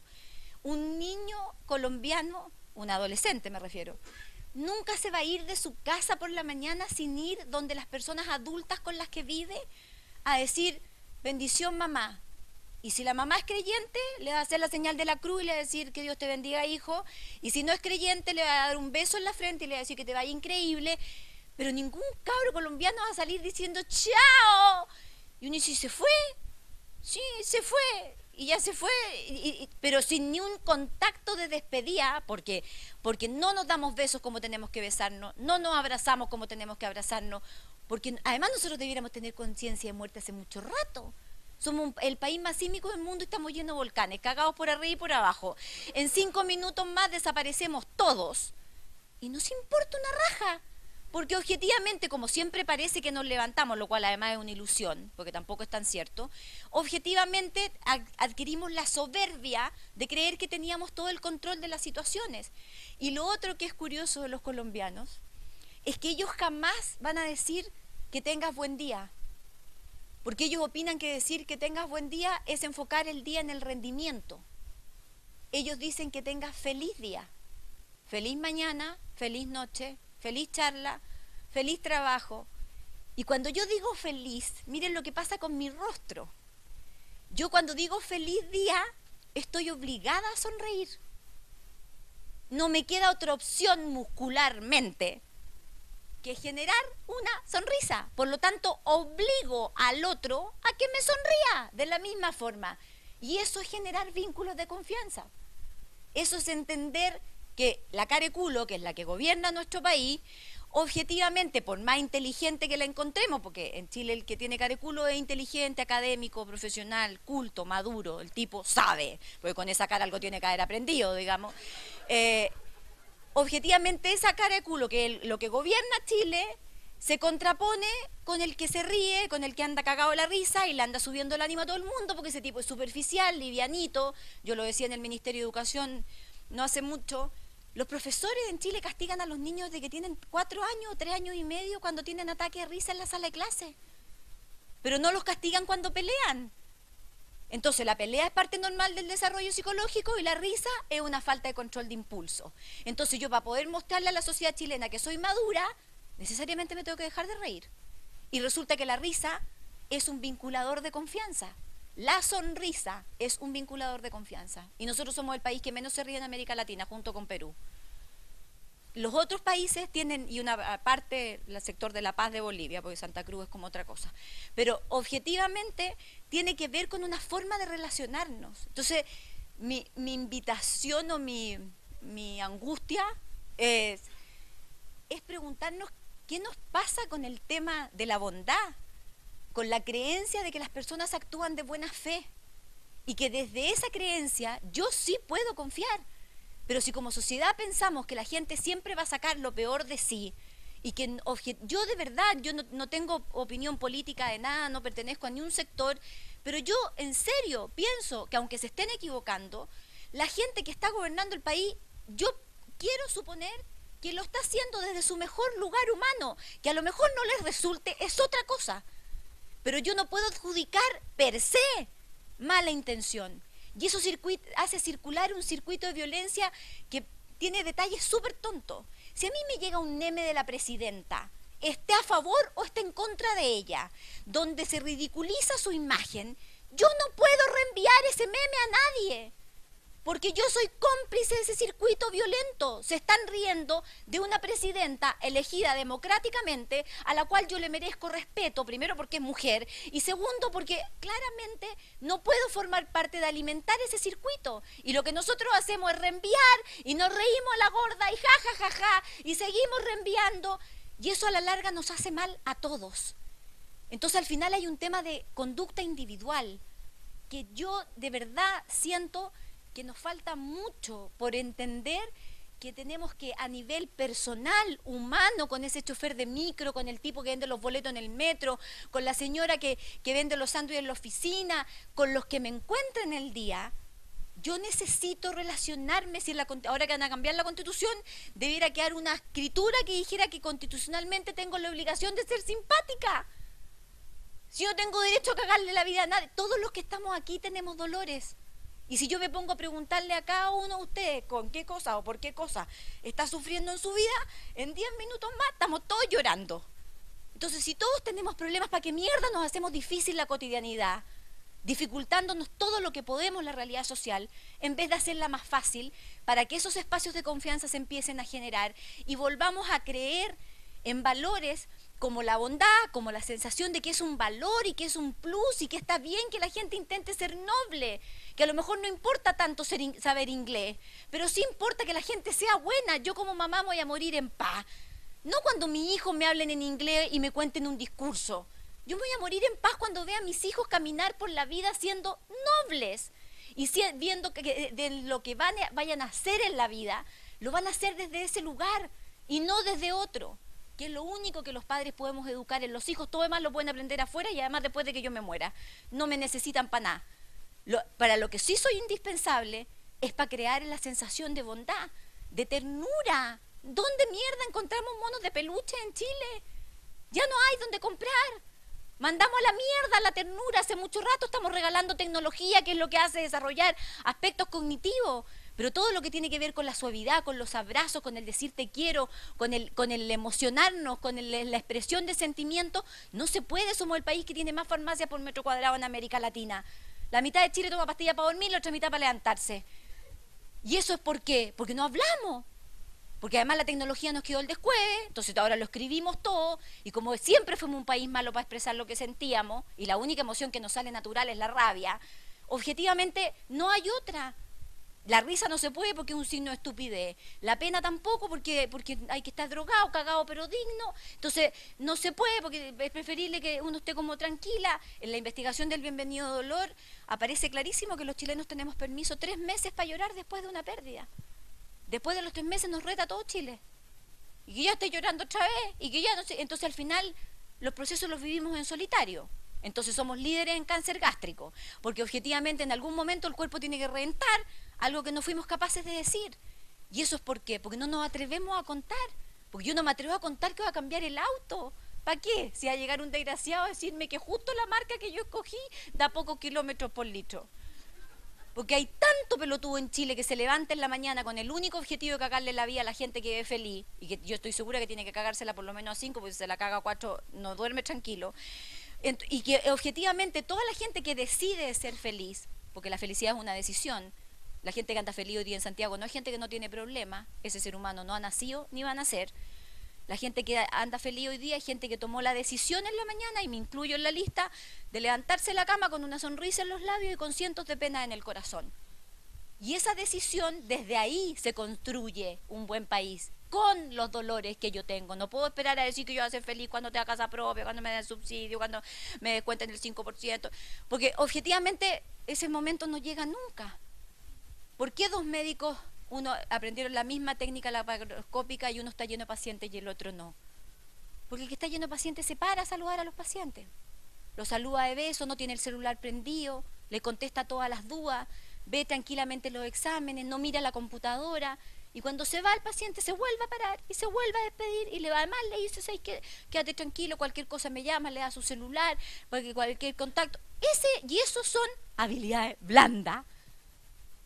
Eso se educa en casa, eso tiene que ver con una educación familiar, y esas son las cosas que a la larga, si uno las empieza a amarrar con todo lo que han dicho brillantemente los 2 expositores anteriores, son los que generan o no generan la confianza en una sociedad. Si al final tenemos que preguntarnos, todos los que estamos aquí, ¿cuánto estamos creyendo en la bondad? ¿Cuánto de verdad somos capaces de confiar y arriesgar en esa bondad? ¿Cuánto de verdad en el día yo me muevo pensando en las malas intenciones y no en las buenas? Aunque pase por hueón, pero objetivamente intentando dar lo mejor de mí dentro de ese espacio. Yo creo que ahí es donde está, a mi juicio, el secreto, y donde a mi parecer, humildemente, está la gran crisis de la situación. Tiene que ver con un tema valórico, y a la larga nos va a llevar a entender que somos un país muy pobre espiritualmente, que tiene muy poca visión de trascendencia, que no logra despegar de visiones espirituales, insisto, que no son religiosas, que trasciendan y que nos den sentido a lo que hacemos. Que el chofer de micro se sienta orgulloso de ser chofer de micro porque le encuentre un sentido a su trabajo, más allá de las condiciones en las cuales está. Y eso a nosotros, yo siento que nos falta mucho, y en la medida que nos generemos esas redes, a la confianza no va a estar ni perdida ni extraviada. Está en un lugar que tiene que toparse en algún minuto con la bondad, para poder tener desde esa bondad la fuerza para volver a creer. Muchas gracias.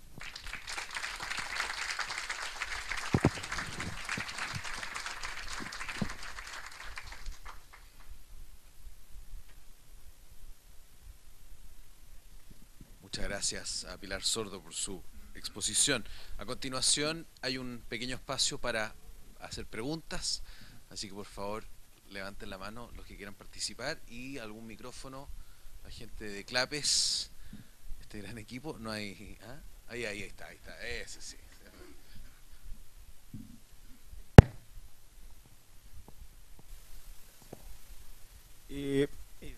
¿Funciona todo ya?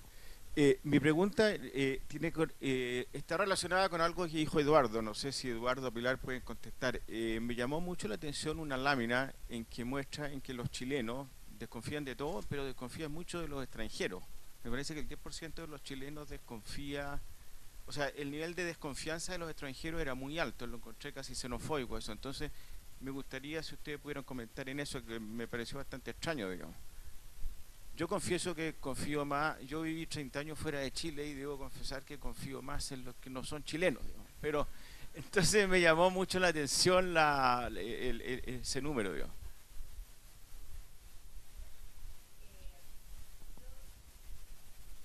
Ahí. Yo siento, probablemente Eduardo tiene más datos con respecto a eso, pero mi sensación es que esa tendencia, más que xenofobia, tiene que ver con una inseguridad nuestra. Tiene que ver con la sensación de no confiar necesariamente en nuestras potencialidades y temer la amenaza de que otros vengan con habilidades distintas y de alguna manera nos consuman o nos agredan o atenten contra eso que nosotros creemos.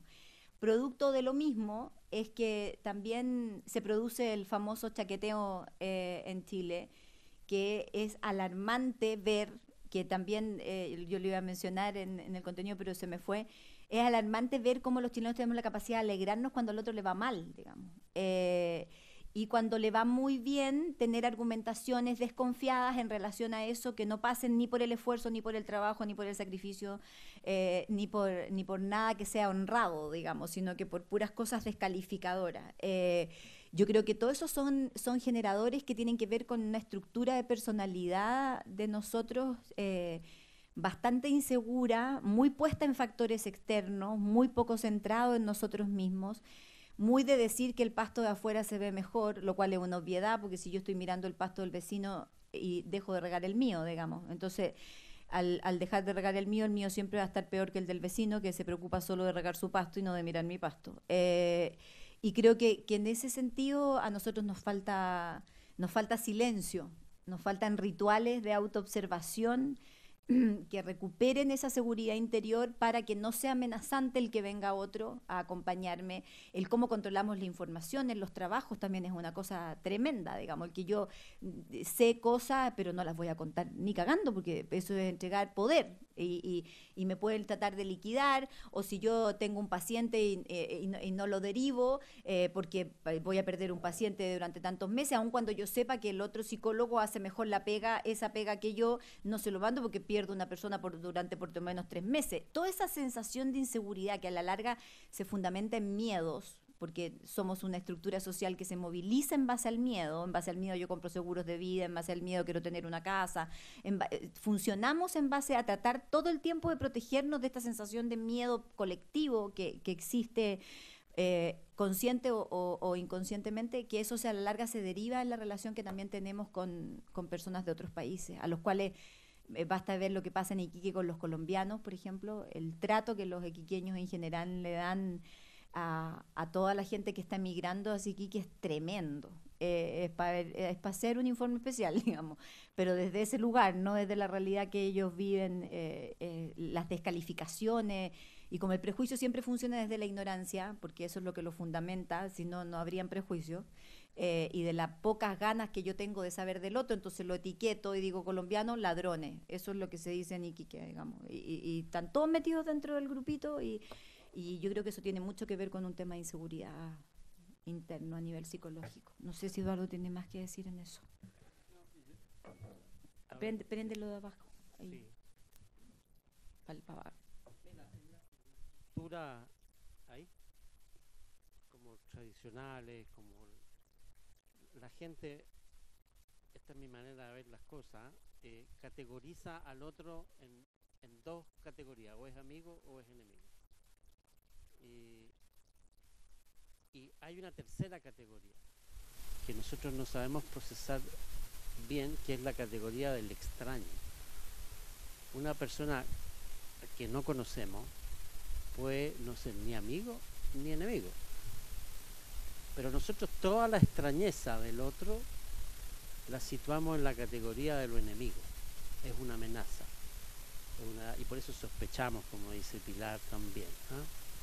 Y tenemos esta relación indecente con las personas que no conocemos, porque como toda cultura tradicional hay dos clases de personas, las que yo conozco y las que no conozco, y unas son amigas y las otras son enemigas. Entonces, para que opere la confianza, uno necesita neutralizar éticamente al otro, no siempre presuponiendo que el otro es una estupenda persona, puede no serlo, pero al menos dejando de ver en el otro una amenaza y un potencial peligro, y eso es lo que nos pasa, que no salimos de la lógica interpersonal del amigo o enemigo. No logramos constituir al otro como un extraño, que no es ni amigo, pero tampoco es un enemigo.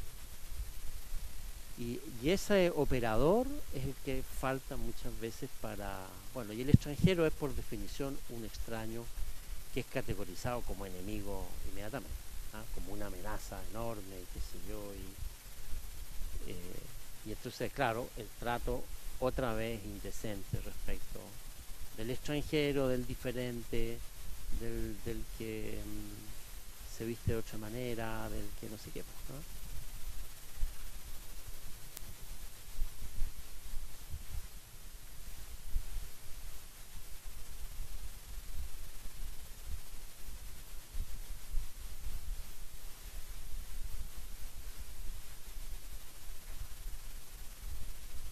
Primero que nada, felicitarlo. La verdad que uno se ve en muchas de las frases y estadísticas que fueron mencionadas, y yo creo que el diagnóstico que cada uno hizo, por lo menos le da sentido, claramente acá, a mí por lo menos.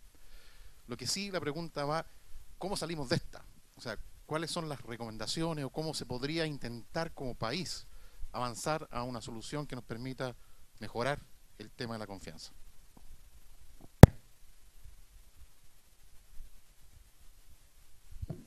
Por favor. La pregunta para mí es más fácil de contestar, porque el análisis que yo hice está centrado sobre todo en la empresa, que sin embargo es muy importante. Recordemos que las empresas privadas y también las públicas representan una enorme cantidad del empleo que se genera en Chile. Entonces las empresas sí son importantes y son gestoras de realidades humanas muy significativas. La respuesta en el caso de las empresas es más fácil. Hay que hacer, las empresas siempre al final se conducen por prácticas, ¿ah? Y se aprenden las mejores prácticas en las mejores universidades. Entonces, cuando algo no se está haciendo y debe hacerse, como veíamos en la presentación, ya tenemos un problema. O si se hace, pero básicamente se declara que se hace, pero no se hace, y no se hace con mejores prácticas. Por eso yo dije ahí una estrategia reputacional de punta, y hablé de excelencia reputacional. Cuando eso no, entonces la compañía tiene una asimetría, un desbalance. Hace muy bien algo, operación, negocios, productos, servicios, pero esto otro, que es la generación de confianza, que es lo que le da la legitimidad, no la hace bien. Y eso también lo resiente dentro de la compañía en su vida cotidiana. Entonces yo creo que la respuesta en el caso de las empresas es, y es la respuesta que yo doy por lo demás, cuando me preguntan esto, es poner en marcha una estrategia y adoptar las mejores prácticas. Y eso no se queda en lo declarativo. Yo les digo, yo trabajé en una empresa multinacional y la verdad es que nunca me imaginé el grado de obsesividad que podría haber respecto de el tema de ética y cumplimiento. Obsesivo a un nivel que uno decía, esto no puede ser. Tener que pensar si el amigo que me invitó al cumpleaños el día sábado, pero bueno, el gallo es gerente general, me está invitando porque yo soy gerente acá y tengo que responderme ese dilema, y si me lo respondo después tengo que asumir las consecuencias si voy a su cumpleaños. Ese tipo de obsesividades existen en la vida cotidiana de una empresa multinacional, no en las empresas en general chilenas.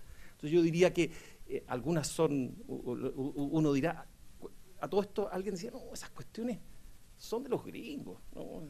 Y ahora vemos que ir a una reunión con un PEP, una persona políticamente importante, puede significar para un empresario un enorme efecto negativo, y eso tiene que estar en el código, eso tiene que ser prácticas, esto no es de opinión, esto tiene que estar en alguna de ese puesto, esto no lo puedo hacer, a este cumpleaños yo no puedo ir. Entonces mi respuesta es prácticas. Las empresas se conducen por procesos y procesos que derivan de mejores prácticas que han aprendido, y eso lo tienen que hacer, y es en este ámbito muy particular, que es muy relacional, que es también muy subjetivo, que es difícil de contabilizar y de parametrizar. Pero si no lo hacen, tenemos problemas que estamos teniendo.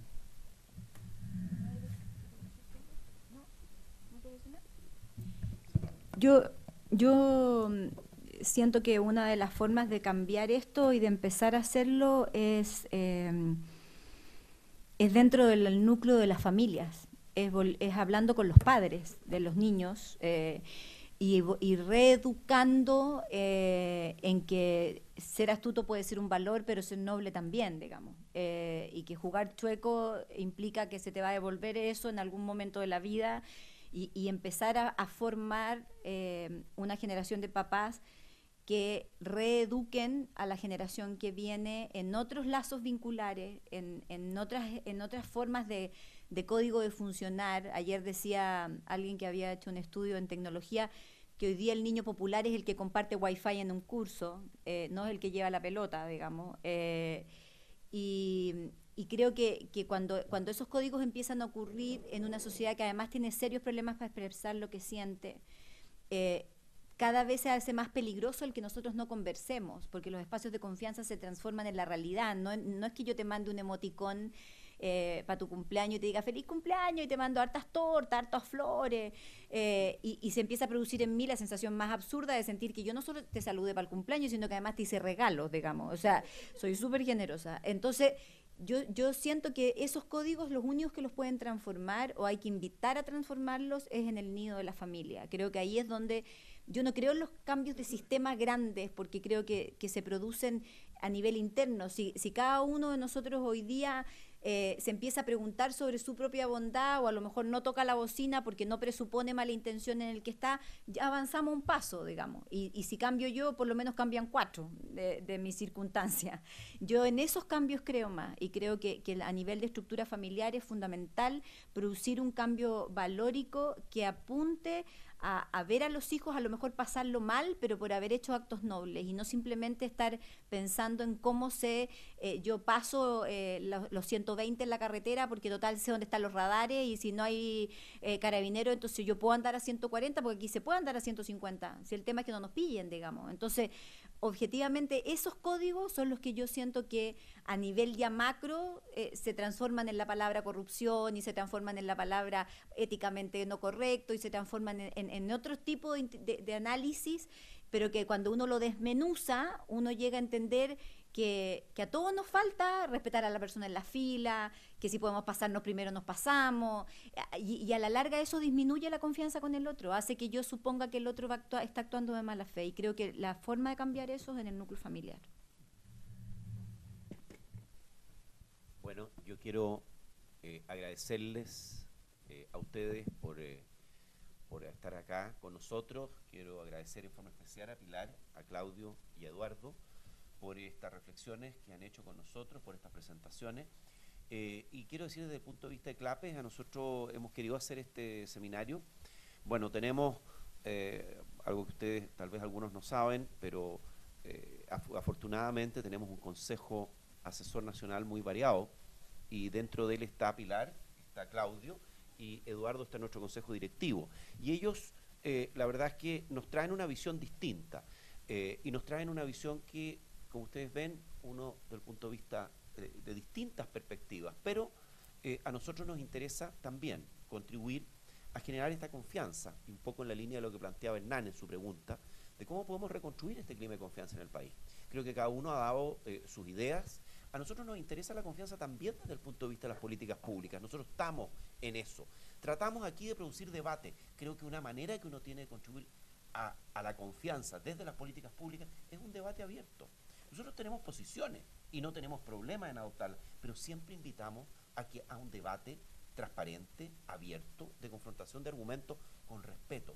Creo que ese tipo de debate, ese tipo de intercambio contribuye a la confianza. Así que vamos a tratar de seguir en este tema y bueno, desde ya los vamos a mantener informados porque pronto tendremos otros eventos de CLAPE. El próximo tiene que ver con un tema constitucional.